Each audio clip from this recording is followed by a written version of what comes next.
Good afternoon and welcome.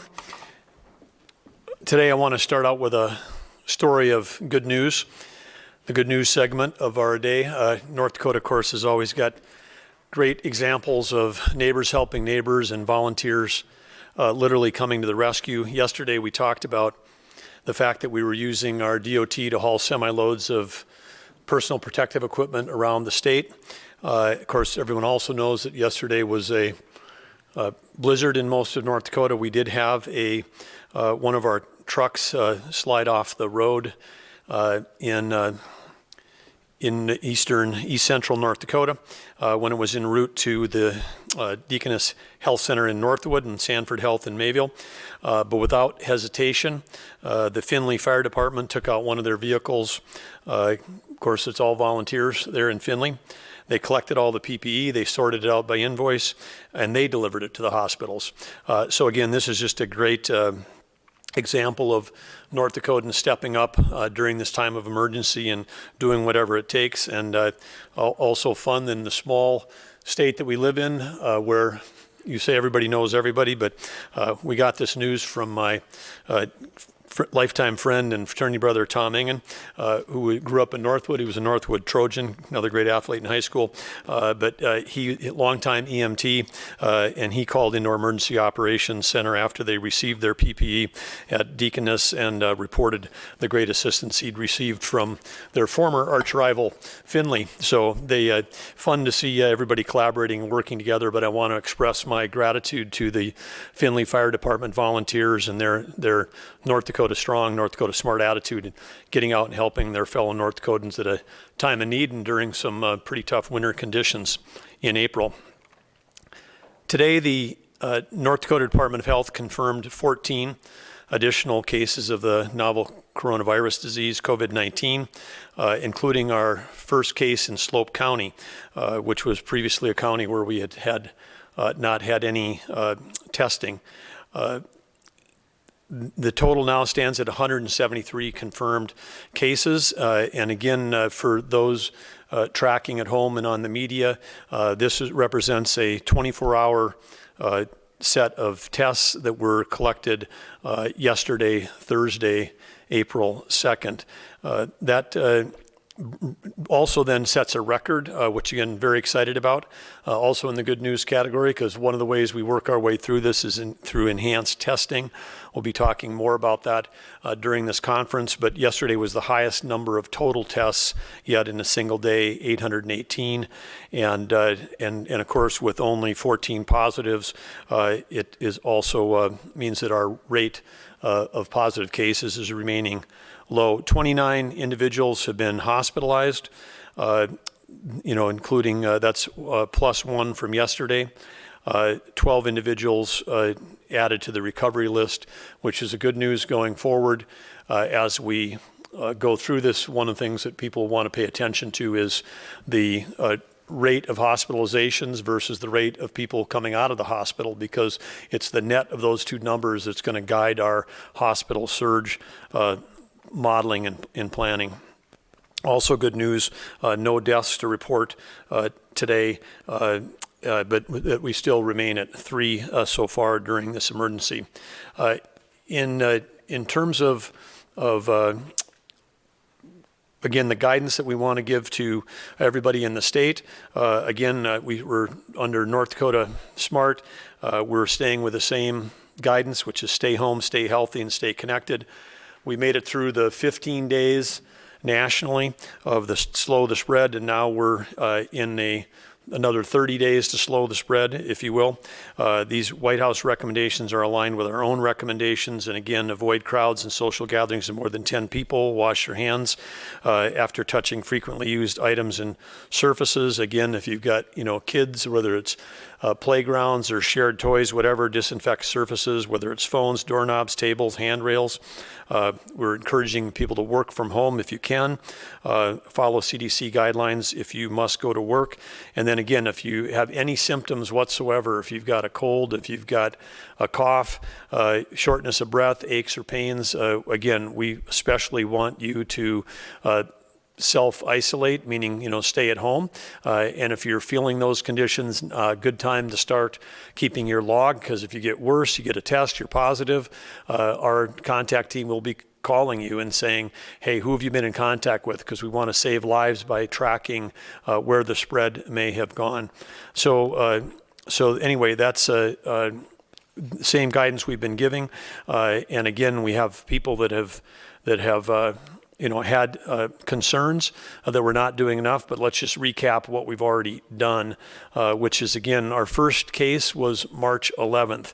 The very next day, we released recommendations for events and public gatherings, noting that if we got to, widespread community send, authorities would cancel or postpone events, and that's been done. And we've had great proactive action, whether North Dakota High School Association making very tough decisions about canceling basketball tournaments, churches making tough decisions, canceling, tribal leaders making very tough decisions to close their casinos, but we've had, great collaboration around closures and gatherings that would have affected that. I know that people are saying, well, why did we close all that stuff? Again, talking to other governors and talked to Premier Moe from Saskatchewan early day, they had a cluster of 35 cases that all related back to one snowmobile rally that they thought, well, hey, it's outdoors and we're going to be okay, but a lot of people were gathering, during that event or after that event. So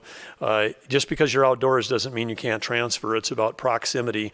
And in the northeastern part of the U.S., I was on a call again with the Governor Phil Scott from Vermont, where they had a deadly outbreak in a nursing home with 7 deaths, but there's also an incident there where over 60 people that attended the same funeral all came down with it. And so again, that is if people are wondering why we canceled large events, it's because you could have one person transferring it to a lot of people at a large event, and then it can quickly outscale our capacity for controlling this epidemic. On March 15th, just 3 days later, we closed schools for a week, and then we had great collaboration, as you know, with our education leaders across the state, developing distance learning programs, and so kudos to all of them. All those plans are in. All of them are approved. They're all up and going on March 1st. On March 19th, we made the tough decision about restaurants, bars, gyms, and health clubs and movie theaters closed except for takeout, delivery, and curbside pickup. March 20th, our unemployment change assurances, we've made many changes to cut through red tape and reduce the bureaucracy to help get relief to people faster, but those began right away. But we did make a bunch of changes on unemployment on March 20th. March 22nd, we closed schools indefinitely and implemented the distance learning. We waived, March 26th, we're waiving requirement on physical polling locations, allowing counties to conduct mail ballot only elections only. And March 27th, again, another decision that we reached only after considerable thought and consultation with the industry, but we closed, hair and nail beauty salons, tattoo parlors, tanning salons, massage facilities, and we limited access to state buildings to appointment only. And on April 1st, we extended the business closures to April 20th.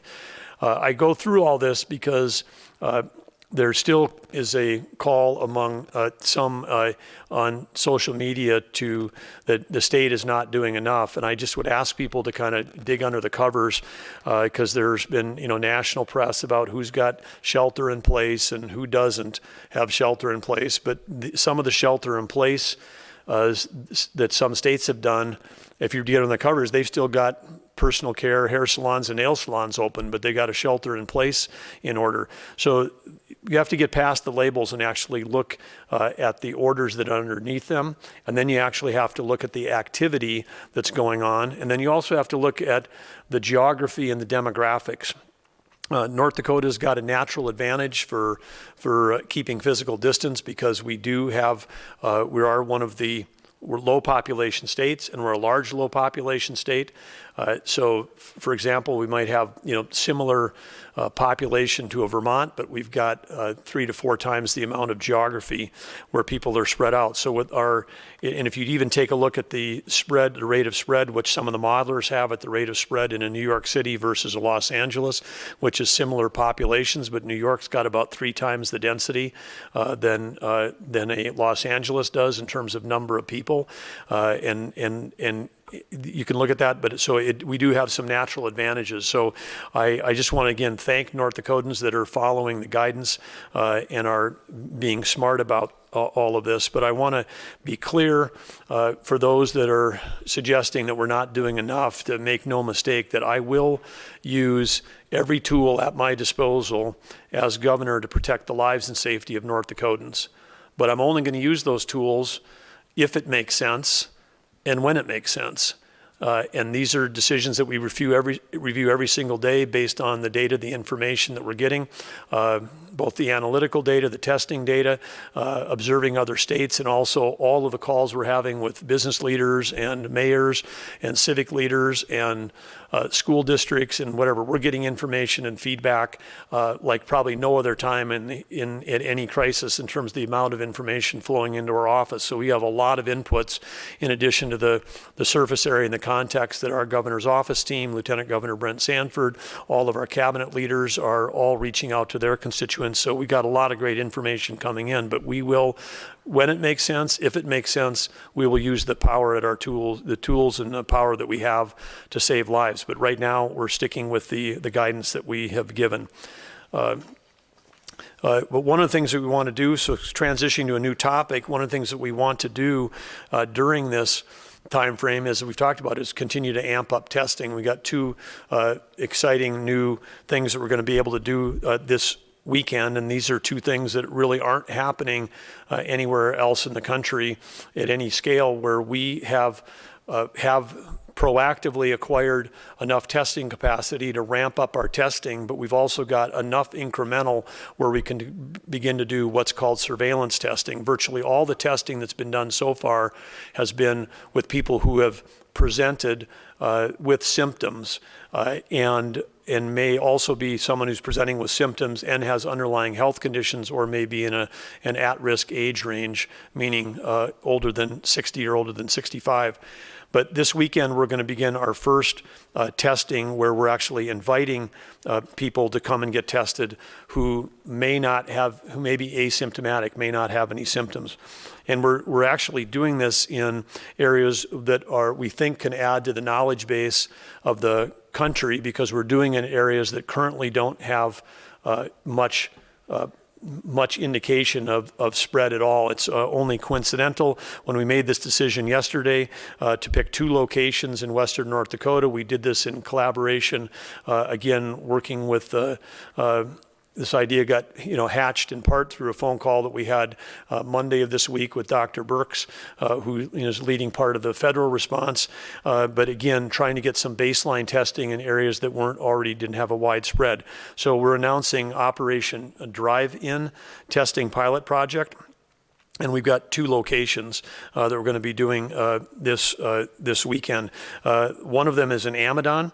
If people aren't familiar with Amadon, it's on Highway 85 in Slope County, south of Dickinson.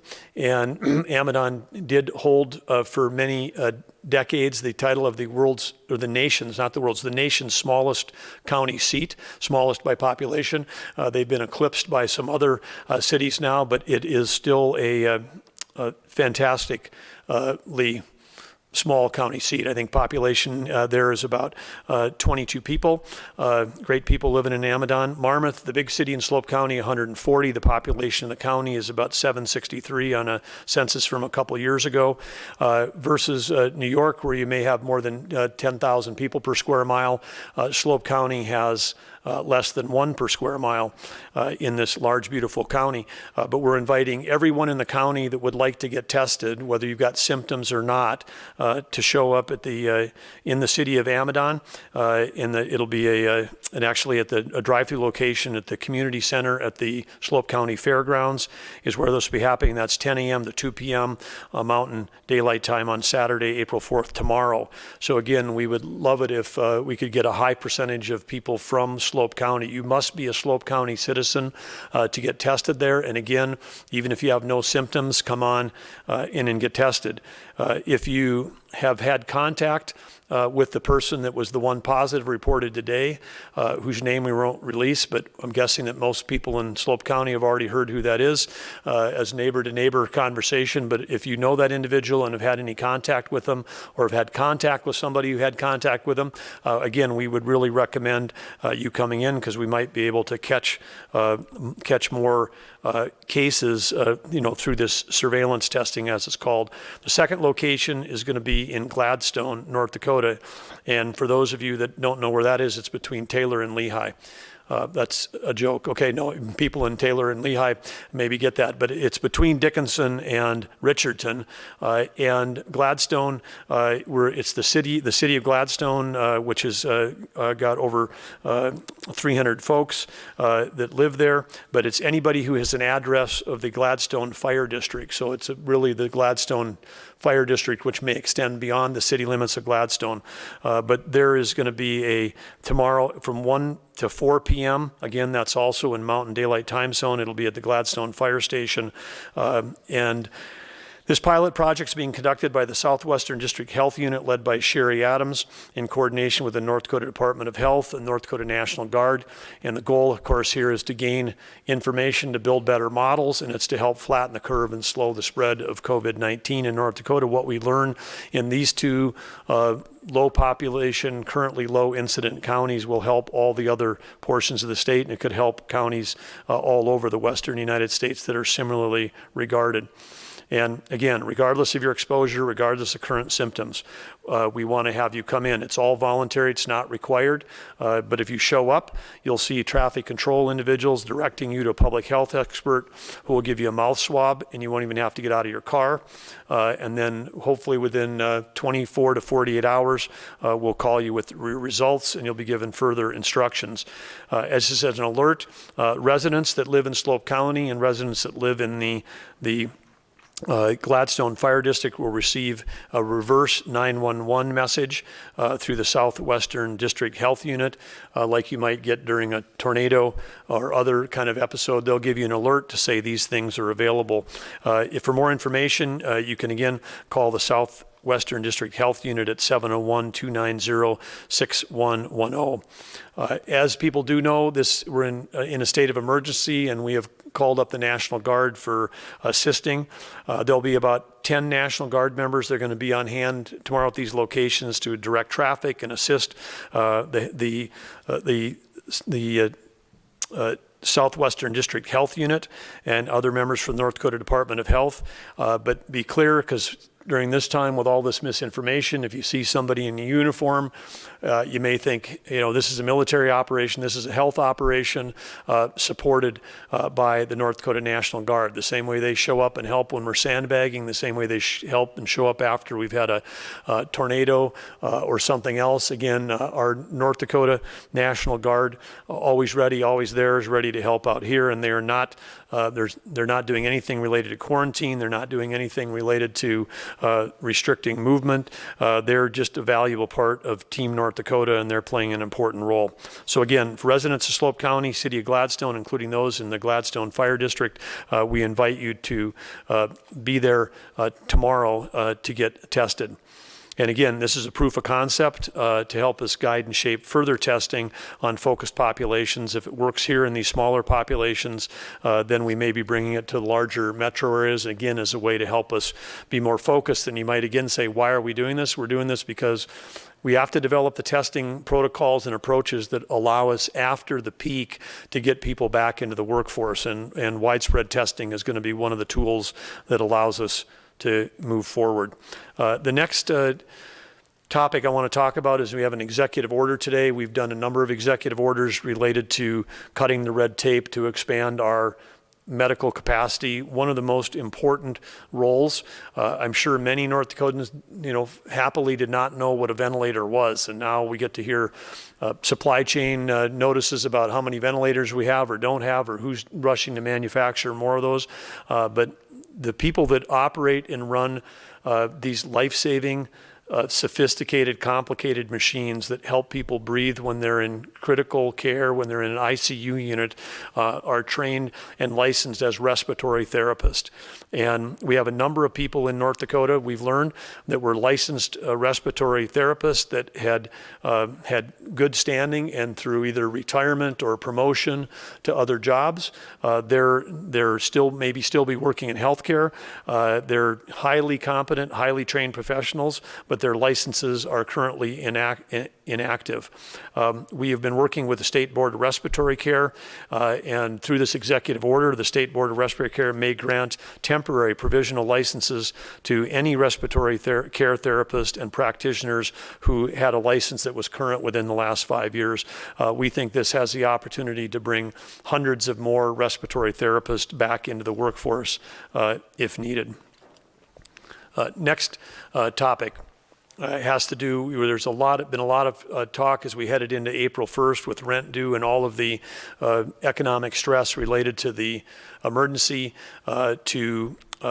about housing. And specifically, there was a lot of discussion about eviction.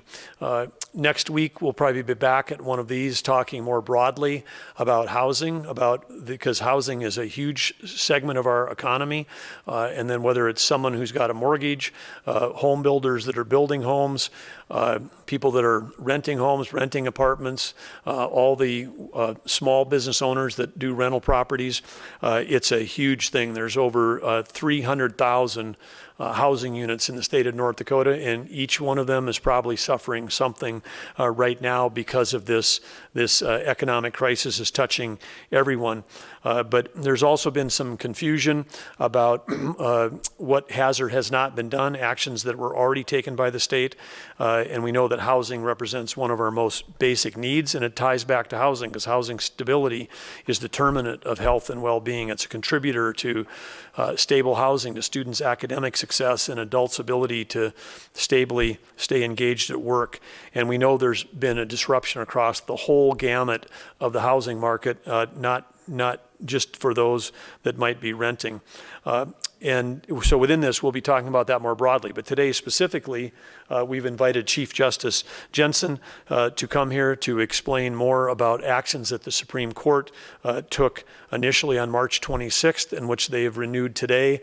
And again, why it's appropriate to have the Supreme Court here, as we've explained in the past, is that in North Dakota, the executive function of managing all the district courts in the states resides with the Supreme Court, and the Chief Justice of the Supreme Court effectively is the chief executive officer of how those courts are managed. And the Supreme Court met again today, and so we welcome back Chief Justice Jensen to give us an update as it relates to evictions. Chief Justice, thank you for being here. Thank you, Governor, for giving me an opportunity to explain our order. I do appreciate that. And there has been some confusion with regard to our order, and specifically with regard to how it impacts evictions. The eviction process is a multi-step process, the first of which requires a statutory notice that the eviction process is going to start. That's not a judicial process, and if I look at number 1 on this slide, it appears to be the first item on that slide, which is again 3-day notice of intent to evict. That's just notice to the tenant, providing them with information that they are in violation of the terms of their lease. That could be for a variety of reasons, one of which is non-payment, but there could be other reasons like they're being disruptive, or they've been engaged in criminal activity or something else that violates the lease. The response to the 3-day notice of intent to evict can be one of two things. If the tenant provides payment to the rent, the process stops. So again, the 3-day notice of intent to evict in non-payment cases is to provide the tenant with an additional opportunity to pay the rent. The other is the tenant can vacate the premises. That's what the 3-day notice of intent says. You can either catch up on the payment or you can vacate the premises. If the tenant does neither of those two things, then the court process starts. So up to this point, the judicial function hasn't begun. And if you look at the second item on that slide, the eviction summons and complaint are prepared and they're served on the tenant. Up until this point, a tenant cannot be forcibly removed from property. It's only after service of the summons and complaint and then appearance before a judicial officer can there actually be a forced eviction. In North Dakota, we have a statutory process that tells us that you have to give the tenant at least 3 days notice before that hearing in court and no more than 15 days. And the caps on those are on the bottom end is to provide the tenant with an opportunity to prepare for that hearing. On the other end, it's a summary process that allows landlords to go through the process fairly quickly. And let me compare that to other, and this will explain why the North Dakota Supreme Court took action specifically with evictions. Evictions are one of those rare hearings under North Dakota law that have very prescribed timelines, okay? And we have a number of types of cases that do that. In most civil cases, when you file a case, the judiciary, for the most part, sets the timelines. In evictions, the legislature has set the timelines and set those timelines within a very small window. 3 days at the beginning, 15 days as the ending point. If you look at the orders that the North Dakota Supreme Court has issued, you'll see that criminal proceedings also have very quick deadlines, either constitutionally, by statute, or by rule. And so we issued, our initial order actually handled criminal proceedings. Juvenile proceedings are much the same. If a child is in foster care, we have very prompt deadlines for reviewing those cases and repeated deadlines for reviewing those cases. Again, mental health, protection orders, all of those have statutory or rule-based deadlines. Evictions were the same. So we weren't treating evictions necessarily specially. We were treating them because we needed to address those very prompt statutory deadlines. And again, one thing that I think is not as clear from our order, but is probably clear to attorneys that deal with evictions, is without a hearing, there can't be a formal eviction. Without a hearing, there can't be a forcible removal of a tenant from property. So through the suspension of residential eviction proceedings, the eviction process has stopped. Until the court removes the suspension of residential evictions, the actual removal of a tenant from a piece of property can't occur. So again, we've taken that action, and we think it's an appropriate action. Again, we're treating that very similar to what we did other case types that have very specific deadlines. So at this point, with regard to removal of tenants, no additional action, I believe, is necessary. One of the things that, if I can just depart to another topic just for a moment, Governor, and I realize that I asked you if I could come talk about evictions, but there's one other topic that I think it's important to talk about, and that is parenting time orders. This week, the court did issue some guidance with regard to parenting time orders. The first thing that I want to do today is say thank you to the vast majority of parents who have parenting time orders that are working together and ensuring that children have access to both their parents. That is by far the greatest number of cases that we have. Our focus tends to be on problems, and sometimes we forget to acknowledge folks that are successfully navigating through this emergency. But we realize that the emergency does create some confusion with regard to parenting time orders. So this week, the court issued a statement which made it clear that you need to follow those parenting time orders even though there is an emergency. And again, we realize that there may be circumstances under which that may not be in the child's interest. So the court also expanded its mediation program, providing that without cost and within a very short time frame to address any issues that are left. So again, if we look at the scope of parenting time orders, a big thank you to those, the vast majority that are being resolved between parents. The smaller amount that we believe that we've clarified with our statement this week that would reduce that amount even more. And then even reducing any further dispute with our mediation program, we hope that there are very few orders left that would require some type of judicial intervention or enforcement. So again, Governor, I apologize but that it's an important topic for the court, children, and I appreciate the additional time.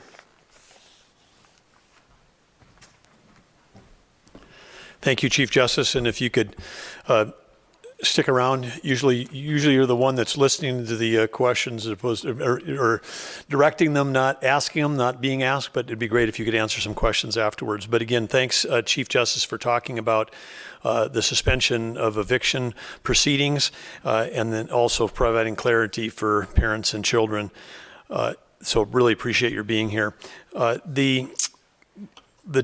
As it relates to housing, and we'll talk more about this next week, but as people are, during these times of uneconomic certainty, again, some encouragement that we want to provide to property owners and property managers, and also some encouragement for tenants. But the number one thing is if you're a tenant that's, particularly if you're affected by state mandated closures, bars, restaurants, nail salons. All the things we've said. Hey, we're asking that you close. Notify your landlord or your property management company that you've had a change in your economic situation. That would be number one. Number two is we're going to hear more about all the economic programs soon, but I would dig into all the economic programs because there's many ways that you may qualify for the new programs that came out of the CARES Act. I would also, again, understand that some of that eligibility, people may, depending on their income, be eligible for low-income heating and energy benefits, which they may not have realized that they were. And also you could, as a tenant, talk to your landlord and say, I can't pay it all I can't pay it all right now, but I can pay some. I can pay more later this month when my unemployment starts or some other benefits. But the key thing is to be talking to each other, and then you can avoid the whole court system approach anyway, which are for right now suspended, but you can avoid all that, even down the road. For property owners, again, the same thing. I think that I've heard from a number of folks that are out there that understand that they've got their marketing departments that were very busy trying to get people to rent space in their buildings and put that marketing team to work on your tenant communications, your customers that are there, and make sure that you're communicating with them during this time of stress. And again, I think that as when we've got softness in the economy, I think that we'll see that depending on the competition that happens in the private housing market, just like it is when we've got excess housing, then you see people start to offer, hey, we'll give you 1 month free, or we'll give you this, or we'll give you that, or we'll waive these fees. We're going to start to see a lot of that. And again, depending on their situation, property owners and property managers will be doing that because they're going to be competing for what may be a smaller pool of renters going forward. So this is a time for communication. It's a time for those people that own property to think about they're going to have to reinvent their business models, just like lots of other folks have had to reinvent business models during this time of stress. But again, we know that preserving and promoting housing stability during times of uncertainty is important to the overall, health of our state. And so again, without government mandates here, the Supreme Court's taken great action to effectively eliminate evictions in North Dakota during this emergency. But we would encourage everybody, depending on your own situation, to communicate. And if you're someone who's out there that, if you work for state government, working from home, everybody's getting a paycheck. If you're a teacher, superintendent, working in a school district, there's been no loss of pay for anybody that's involved in K-12 education, no loss of pay for anybody that works for any of our universities. There are people in healthcare that are working extra hours and probably doing that very heroically, but getting paid more. There's some in healthcare that are working less hours. So it depends really on your own situation. But again, that's why it's important for renters to talk to owners, communicate with each other, and work through these situations. The next topic is we're pleased to have joining us today by telephone is Michelle Kommer, who leads our Department of Commerce, and she's going to give an update on some elements of the CARES Act and economic assistance and help everybody understand even more. There's so much in the CARES Act, and whether it's direct payments, whether it's small business loans, whether it's loans for larger organizations. Again, no time in history has this much economic assistance been available, but some of it is brand new, and want to make sure that we keep getting information out to help people through this time. But great to have you with us. Thank you, Michelle. Thank you, Governor Burgum. As Governor Burgum said, my name is Michelle Kommer, and I am with the Department of Commerce. In the past month, the department has been remissioned to support North Dakota businesses. As you have heard, with the signing of the CARES Act on March 27th, more than $2 trillion were made available to support and stimulate the economy. Of this, $349 billion were made available to support small businesses.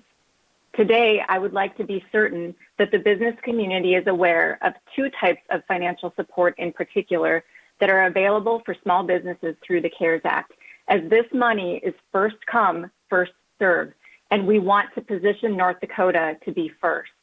This is important because if businesses can continue to operate, they can continue to pay their employees, and our entire economy benefits. The first type of financial support is called the Economic Injury Disaster Loan. The acronym we're pronouncing EIDL. The purpose of the EIDL is to assist small businesses in paying business expenses that cannot be paid due to COVID-19, such as payroll, accounts payable, and other working capital. This loan is available to small businesses, including startups, nonprofits, sole proprietors, independent contractors, cooperatives, and ESOPs with less than 500 employees. These loans will be available through the end of 2020 or until the money runs out, which will likely be sooner.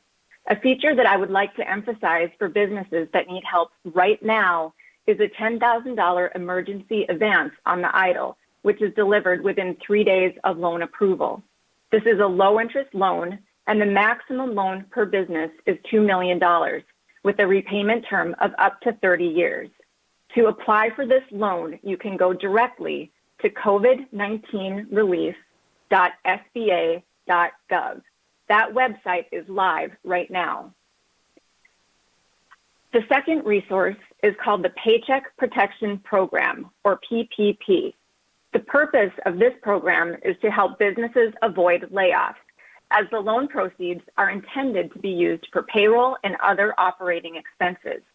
The PPP is available to small businesses with less than 500 employees, as well as tax-exempt nonprofit organizations, sole proprietors, independent contractors, and self-employed individuals. Guidance should be consulted for certain exceptions. These loans will be only available through June 30th of 2020 or until the funding runs out. The maximum loan amounts for each company will vary depending on the company's payroll size. Guidance delivered just last night says this amount is generally 2 times the average monthly payroll over the past 12 months. This total loan amount cannot exceed $10 million per company. This loan is forgivable under certain circumstances, including that at least 75% of the loan proceeds are used for payroll in the 2 months following loan origination, and less than 25% are used for non-payroll costs. The interest rate on the PPP loan is 1%, and the term of that loan is up to 2 years. Unlike the EIDL, where you apply online directly to the SBA, this loan is available through your local lender. As I mentioned, guidance was just released last evening, including the application form and the lender's portal. So today is the first day that these loans can be made. A business can utilize both of these resources so long as the proceeds are not used for the same purpose. For example, if you apply for the EIDL to pay April payroll, you cannot also apply for the PPP to pay April payroll. Again, it is important to note that these loans are first come, first served. So if you are a business owner in need of financial support to manage through the disruption caused by COVID-19, you should consult your accountant and lender as quickly as possible to determine which one or both of these financial resources is best for you. We note that as of 9 o'clock this morning, U.S. Secretary Treasury Mnuchin said that community banks had processed 700 loans for $2.5 million even before 9 a.m. And just an hour later, he said the total was up to $4 million, which is a sign of significant demand. With this program being so recently released, we know that North Dakota lenders are working hard to ensure access for borrowers, and we ask North Dakotans to work quickly and together. For more information, please visit our website at ndresponse.gov. Click on the red COVID-19 resources banner, then select Business and Employers button. Under the financial section, you will find all of the information that I have discussed today, along with resources that were curated just for you. Additionally, you may email questions directly to the Department of Commerce at businesshelpcovid19@nd.gov. While we cannot provide you financial advice, we can help you navigate the resources that are available to you. Finally, to learn more about this information and other updates relating to the CARES Act, I invite businesses to join us for our 3rd weekly business briefing this coming Thursday, April 8th at 11 a.m. At yesterday's briefing, more than 2,200 business persons attended. Next week, we will be discussing the newly released guidance for the Payroll Protection Program, along with other CARES Act implementation updates. You can register at ndchamber.com as we are partnering with the Greater North Dakota Chamber of Commerce to deliver this business briefing. You need not be a member of GNDC to join. I just want everyone to know that the Department of Commerce is here to support you. We are in this together. Thank you so much, and I'll stay on for questions afterwards. Thank you, Michelle. As you've just heard, tremendous opportunities for economic support during this emergency, but lots of programs and lots of new information. So take advantage of the website and take advantage of dialing into the webinar again next week. And I would also, as Michelle said, act quickly, because some of these, well, the programs run through June. It's possible that that the federal dollars could actually run out. And so I would encourage small business owners and individuals to use the time you have right now to get up to speed quickly so that you can be at the front of that line. Some of you may have noticed that, again, likely I'm wearing blue again today, but this April is Child Abuse Prevention Month, and today is actually Wear Blue Day, an opportunity to raise awareness and celebrate the important role individuals and communities have in protecting children and strengthening families. Because of the pandemic, families are coping with school and workplace closings and added stress. Social distancing remains important for stopping the spread, but we know it can increase the risk of isolation and impact well-being and make parenting more challenging. As I've said before, when we're trying to keep physical distance, this doesn't have to mean social isolation. There are many actions that we can take to strengthen and support families.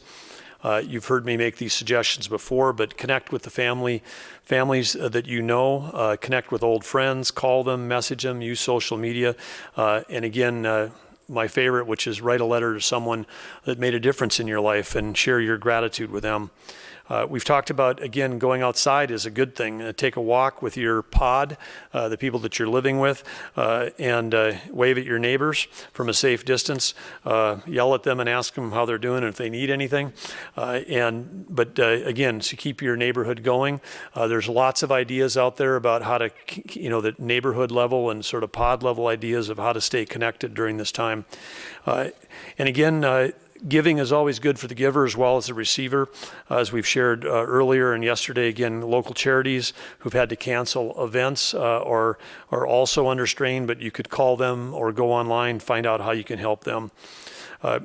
We've talked about parents.lead as a website to go to through North Dakota Behavioral Health, but there are things that you can do during this time of stress. Kids listen to what parents talk about. If parents are only talking about their worries about economic concerns or health concern, you can transfer a lot of anxiety and stress to children.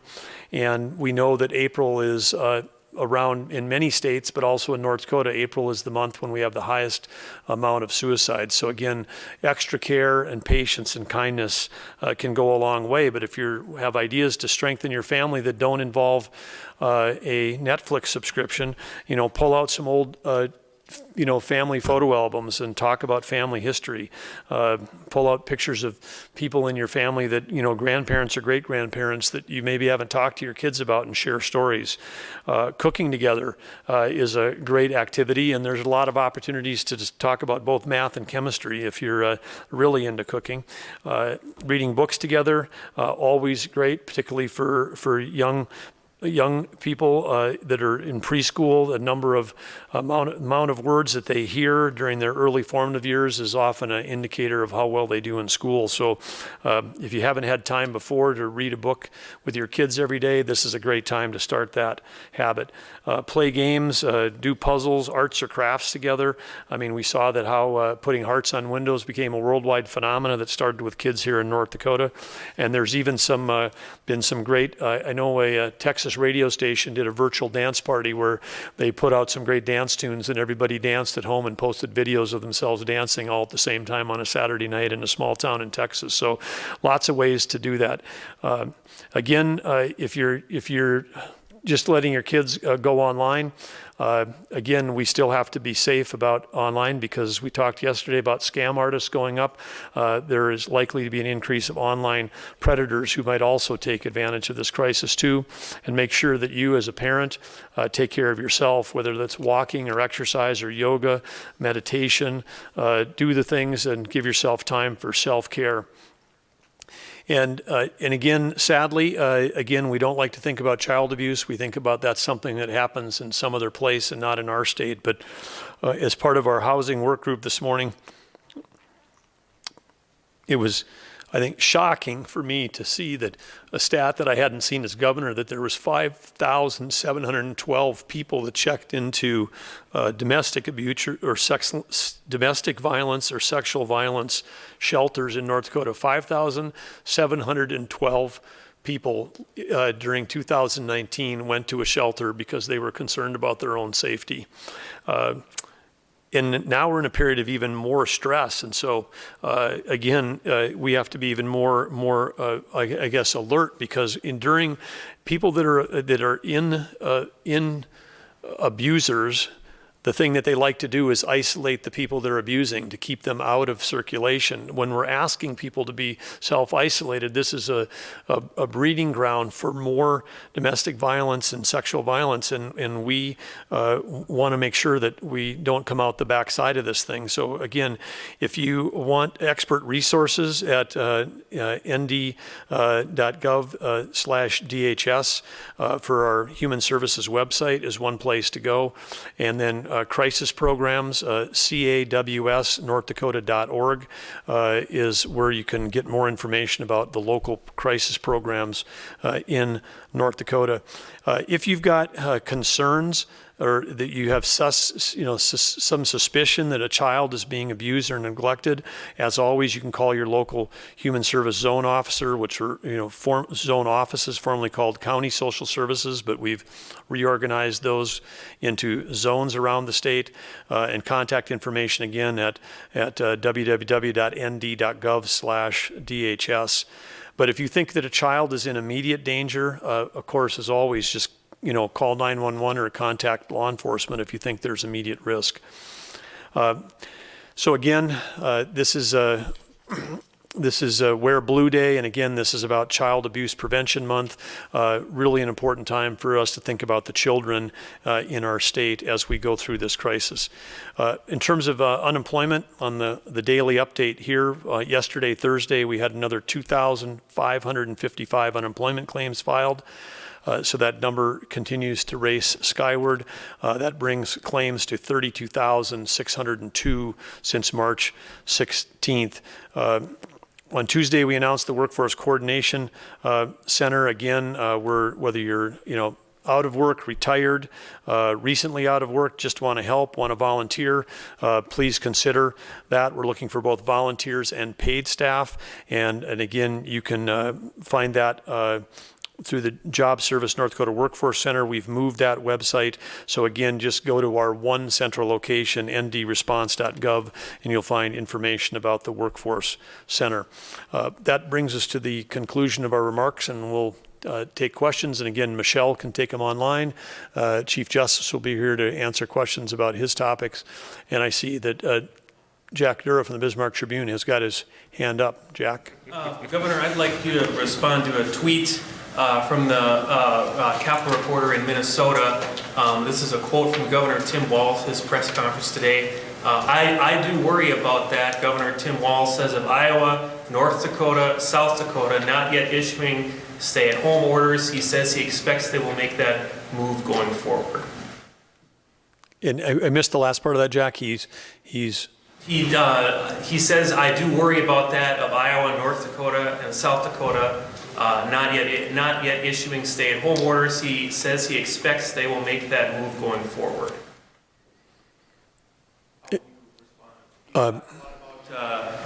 Individual responsibility. I do talk a lot about individual responsibility, and I think one of the great things about America is that we've got 50 states that created the federal government. The federal government didn't create the states, and I think each governor has to lead their state in the circumstances that they have, and you're going to see a variance in strategies and implementation of those strategies, but I'm positive that every governor does care about the health and safety of the residents in their state, but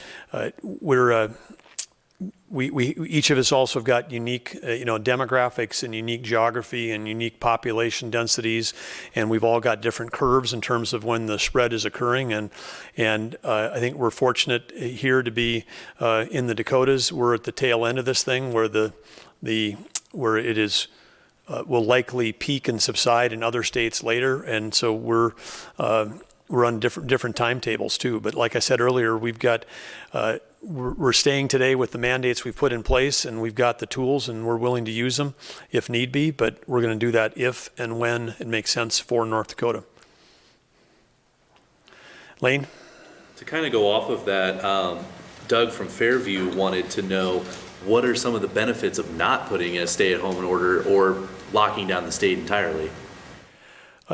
Well, I think some of the benefits relate back to some of the things we just talked about, because for every action there's a reaction, and for things that we do there's consequences and then there's also unintended consequences, and so we have to think about all of those things in their totality. And what we keep talking about, what really matters is, are we seeing a reduction in transmission? And one of the things we will talk about more as we dig in more into the data, but at least some preliminary information I heard just before walking down here is that by some measures, traffic activity may be down by 44% in North Dakota since we put in these orders. I mean, it's possible that you could have a state that's got a stay-at-home order with a long list of exceptions that's actually got more contact in higher population areas, people transmitting at higher rates than are happening here in North Dakota. So again, as I say, we got to look beyond the labels and in to really look at the real measure of that activity, and we're going to keep trying to get more precise about that. We've got some ideas about cell phone application that could be broadly used, not just in North Dakota, but around the nation, that might help us get more data on that. But what we're, right now, I'm a believer that we need more individual responsibility, not more government mandates. And the benefits of more individual responsibility is that people get a chance to exercise the things that people have fought and died for in this country, which is, freedom of choice and and all the home ownership, things, the benefits of having your own home, owning private property, all that. I mean, I think when we get out of this thing, 2-3 months from now, I won't be surprised if there won't be lawsuits that are brought that say that some of the orders that were put in place actually weren't constitutional. And so in the end of the day, it is, I think, really comes down to, again, which I've said before, it's not what happens in D.C., it's not what happens in Bismarck or any other capital. The spread of this virus, which is 15 times more fatal for elderly people with underlying conditions than the flu, the spread of that is all going to depend on the individual responsibility of citizens, and that's what we're going to keep talking about, because you put out rules and then from the government and people say I don't want to follow them, then what do? Then you get more police trying to enforce rules and you get more contact with more people. I mean, let's just figure out how to be North Dakota smart on this one, and maybe we can outperform in terms of contact with a great goal would be the least amount of transmission and the least amount of government mandates. That'd be the box. If you had a 4-box quadrant with government mandates on one side and transmission rates on the other, we'd want to be in the low government mandates and low transmissions. That'd be the winning box. Maybe that'd be the upper, low and high opposite on the 4-box matrix. But that's where you'd want to be, and I think we can get there. So we'll keep driving that. But it's up to you, North Dakota, to make that happen. We want to make sure that we can keep doing what we're doing, but that takes individuals. But thank you for that question. I'm going with Dave Thompson from Prairie Public, and then Jacob, KFYR. This is about the testing, the drive-through experiment this weekend. If it turns out to be successful, how quickly can you ramp it up for other areas of the state? Well, we're working hard on a supply chain front to make sure that we've got all the testing supplies we need to keep doing what we're doing, which is testing those people with that have, the symptoms, those people that are on the front lines, medical workers, all the guidance we've given before about who needs to be tested. We want to make sure that we're able to test everybody that meets those requirements. And now with that little extra capacity that we have to go out and start doing surveillance testing. And again, the people that we're inviting tomorrow, well, again, if you've had symptoms, we would love to have you show up. Voluntarily, even if they think they're mild symptoms. If you've had contact, if you've got, a college student that came back from a hot spot that's living with you, if you've recently traveled, show up, do your part, take the mouth swab, very painless, don't have to get out of your car, but help us get the information of the spread, even in areas where we've had relatively low testing and in some cases no positives yet, or one positive in the case of Slope County. But if we have the capacity to do that and we're learning stuff, then we could go to other populations, and and those populations could include, elder housing, long-term care, tribal areas, larger metro areas.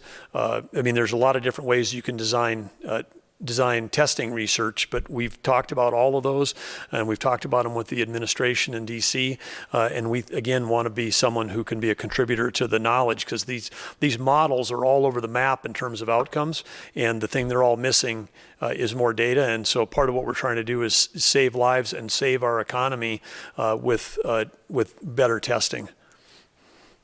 Jacob? Governor, oil bounced back ever so slightly. It's bouncing around in the high 20s. You mentioned that it's a difficult time to forecast state budgets, but are there any stress tests in place to at least gauge where there might be a point where serious decisions have to start being made budget-wise? Absolutely. And we've had discussions this week. We had a call, Lieutenant Governor Sanford and I did, with House Majority Leader and Senate Majority Pollard and Wardner. On Wednesday, there was another call this morning with Brent Sanford with them discussing. We, I think, are in agreement that there's no need now for any kind of special session, but we are in part of that is we have to absorb all the information about what's the impact going to be on North Dakota from all of the money flowing from the federal programs, but it also gives us a chance to, get through. We've only really been through about 3 weeks, and then you've got lagging on collection of everything from gas taxes, as you mentioned at a prior conference, to sales tax, with income tax being deferred. A lot of variables are changing in the models, but Joe Morissette, who leads OMB, and our office, working very, very closely together to try to, recast the forecast that we had in place, and we'll, continue to evolve those. But as you talk about getting a little bit of a reprieve, I mean, if you can get from 20 to 30, that's a 50% increase, and we'll take it, because that is one of the big drivers in our budget is the revenue that comes from oil taxes. I want to remind people that are here that we got Michelle Kommer and Chief Justice here, who would be happy to take a few questions. We'll take one from online. Jean Schemp with Hometown Radio Group in Minot and Bottineau. We've had reports of high-risk medically vulnerable employees being required to continue reporting to retail jobs. What can a medically compromised employee do if their boss insists they continue to work with the public? High-risk individuals being forced to work. I think, I'm not trying to say, talk to your employer. First of all, there's so many people that are willing to work. I would think that we'd be able to fill all the jobs without having to put high-risk people on the front lines, and probably be good for business to not be doing that. But again, if that individual, there may not. Again, I don't know the specifics of this, so maybe call Erica Thunder, who leads our Labor Commission, as a place to start, Labor Commissioner, to see. There may not be anything quote illegal going on, may not be a great business practice during this time, but again, most companies probably don't have in their employee handbook and employee rules, here's how we're going to operate during a pandemic, or here's who we identify as high risk. So this goes back to every business has probably got to pull out their employee handbook and think about, how do they want to update that to reflect the unique circumstances that we're in. But again, we want to protect high-risk individuals, and there's, again, with the federal support that's here, there's a lot of ways to support people that are temporarily unemployed or not working, and so there may be a solution to do here that can work for both the employer and for the employee. But again, we have to get into the specifics. But okay, back to Jack and then to Jacob. Governor, would you mind detailing some of the federal funding that the Emergency Commission approved yesterday? That was kind of the initial distributions from the CARES Act, as well as some other federal money.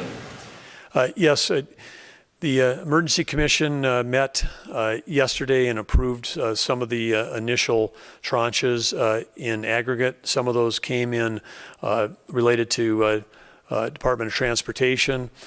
Some of them came in related to Human Services. In Human Services, they were funding for some of the existing programs that we had.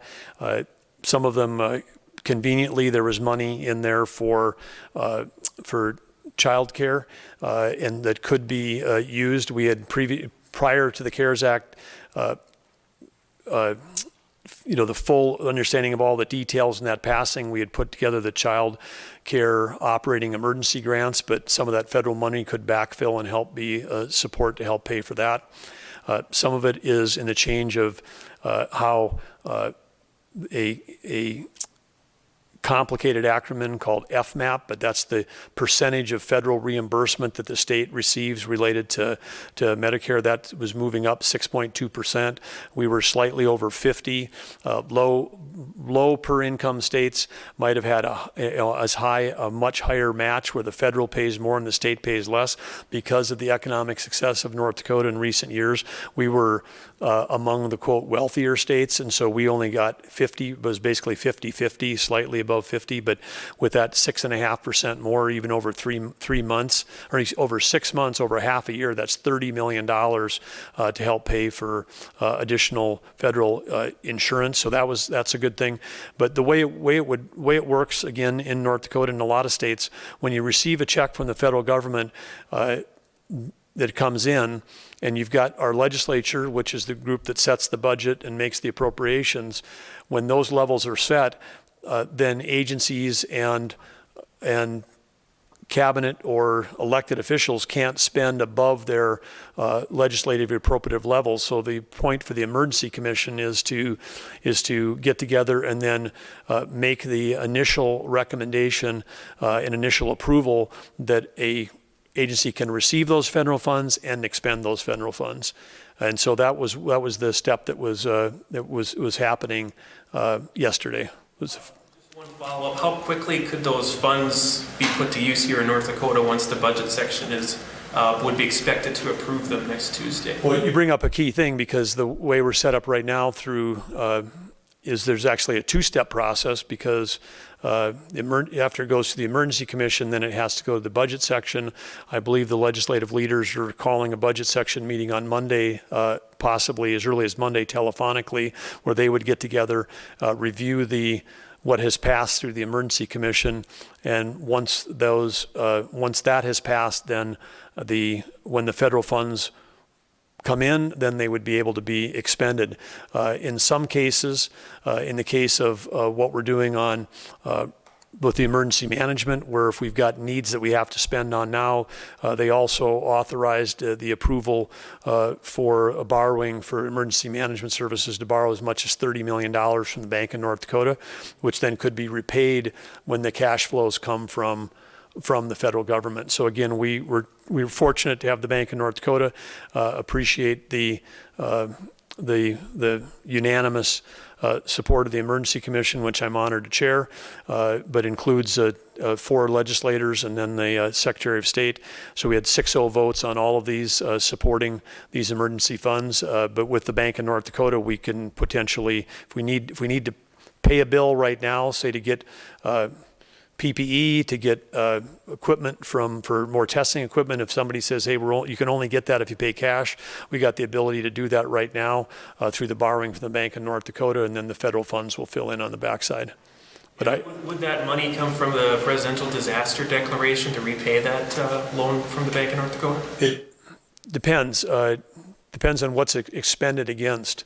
Some of it could come through that, some of it could come through some of the relief that's being provided through the CARES Act.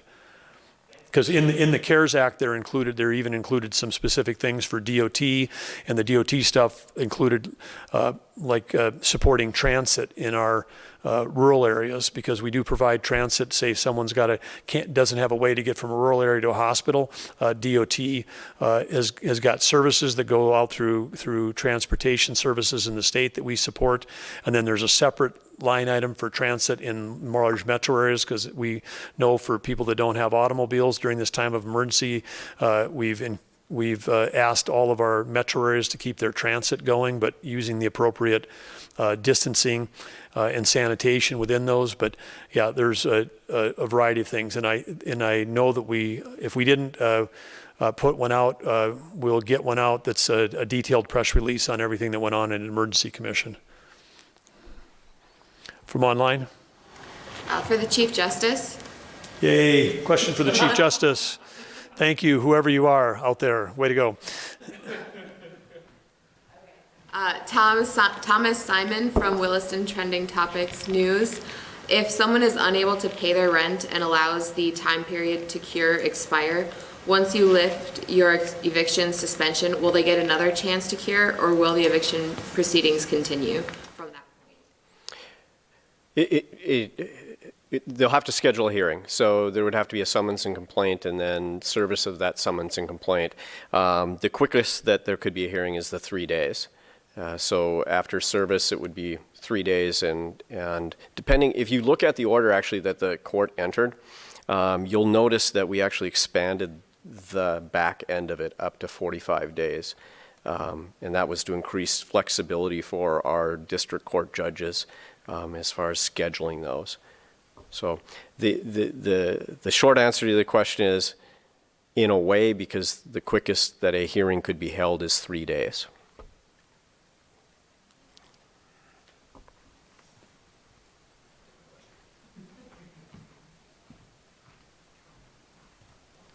Do you have another question for the chief, or no? I have a No. question for Michelle Kommer if she's on the line. Yay, Michelle Kommer, are you on the line? I am. Question from Jacob from KFYR. Ms. Kommer, with these, if a small company is applying for these SBA loans, given the financial uncertainty and the timeline uncertainty, how long should companies expect to rely on these loans, and are they meant to help companies succeed, or are they meant to help companies survive this time? Well, Jacob, I'll try to answer the first part of your question first, which is, I believe, the timeline of the funding. And we're not certain of the timeline of the funding. That's what we're working on right now. U.S. Treasury Secretary Mnuchin indicated that he expected both programs to be moving money within 3 weeks of when they were approved. The EIDL was approved in the middle of March, and the PPP was approved on the 27th. So we're still waiting to hear and very hopeful that those timelines are met by the federal government. And they have met the predicted timeline for the launch of the PPP. So I'm very encouraged by that.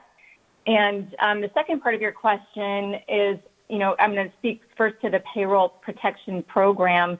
The whole purpose of that program is to assist employers in keeping their employees employed.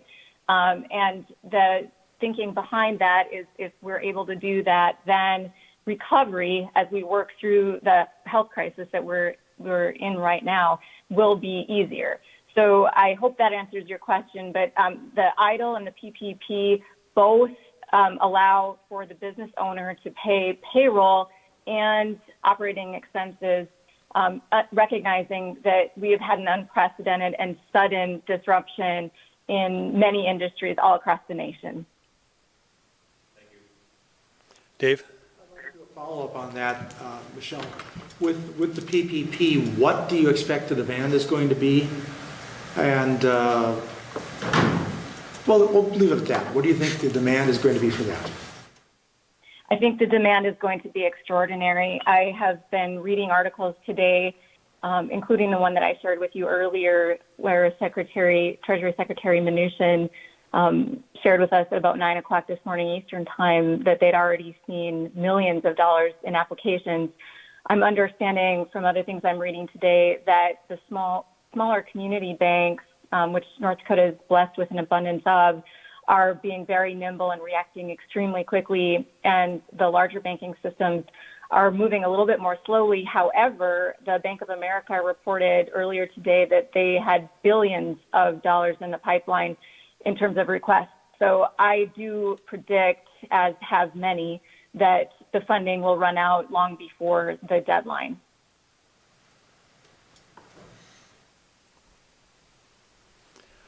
Lane?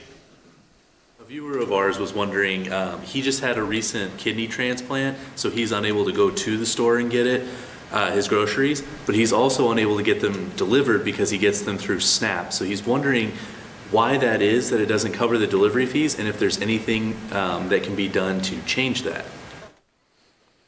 Well, first of all, I am happy to hear that he got through his surgery well, and it's been a long-standing federal requirement on the SNAP, or the Supplemental Nutrition for Families, and program is that they would pay for the food but not for the delivery, because they want to have all the federal dollars going towards paying for nutrition.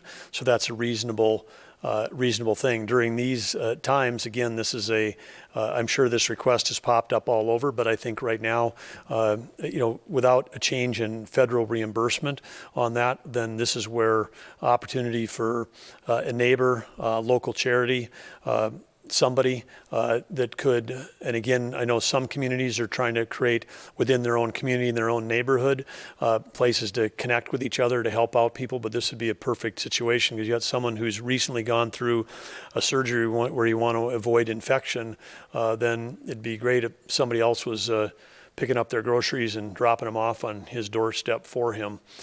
So it may be, again, I don't know if we're looking for volunteers through that Workforce Coordination Center, but maybe we can get his name and see if we can connect him with a volunteer to help that, because those are the kind of people that we want to have them. They would, regardless of age, if you've just gone through a kidney transplant, you would be considered someone that would have an underlying health condition for right now. Last question. Scott Hennon with WZFG and KFYR Radio in Fargo and Bismarck. President Trump and Senator Kramer are hosting oil industry leaders today to discuss our response to foreign dumping and to get oil prices up.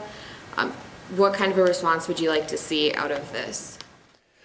Well, one thing we've talked about before was during this period of low prices, and maybe we missed an opportunity last week to save Americans billions and billions and billions of dollars when we're printing money and doing important economic relief, is the thing called the Strategic Petroleum Reserve. And the Strategic Petroleum Reserve is again something that would help the United States if we ever had a disruption. Even though we're a net exporter, the key word there is net, because we import a bunch of oil and we export a bunch of oil. If we ever got to a spot where we had to rely just on the stuff that was here, we would be wishing the Strategic Petroleum Reserve was filled to the max, and a way to save money would be for the federal government to be buying oil when prices are low. And again, that fell to politics during the recent CARES Act. It was in, it got taken out because people have got, there's politics around energy. It got taken out, but it was a great idea. It was supported by the White House, but to get the CARES Act passed, it got pulled out. So one of the things that I think would be great to get put back in is when you're, below certain price levels, the government should be buying. I mean, that just makes sense for every American and every taxpayer. You have to separate the price you pay for energy and with, conservation. I mean, you can still be for great gas mileage on cars. You can be for let's have a clean environment, and you can also be for saving money for the American taxpayer. Because we aren't going to be able to, rejigger the entire fleet of American automobiles overnight to not using transportation fuels. And so given that that's not even a possibility, then it would just make complete common sense to be using federal dollars to be buying and filling the petroleum reserve. So that'd be one thing.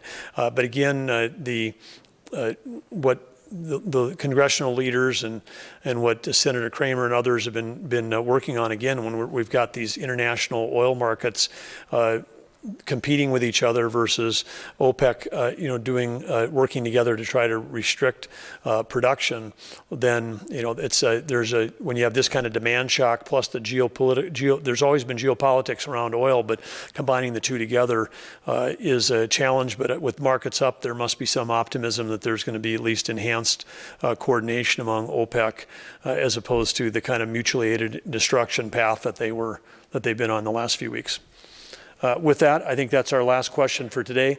Again, thank you for being here today. In terms of the announcements for whatever we're going to, at current rate today, we're not having a live press conference tomorrow. We'll handle news and updates. The 11 o'clock update on number of cases that will go out tomorrow morning as usual.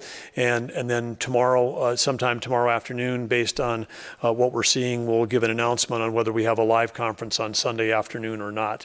And again, so stay tuned for that. There'll be plenty of notification that we'll give you on that, but right now we'll plan on not seeing you tomorrow. For sure, we'll be back Monday at 3:30 here with the live press conferences again next week, and we got a lot of topics to cover next week. So thank you all for your part in helping get great information out to the citizens of North Dakota. And for those that have been watching all the way to the end of these things, again, thank you for being part of that great North Dakota community. So be North Dakota smart, stay home, stay healthy, stay connected.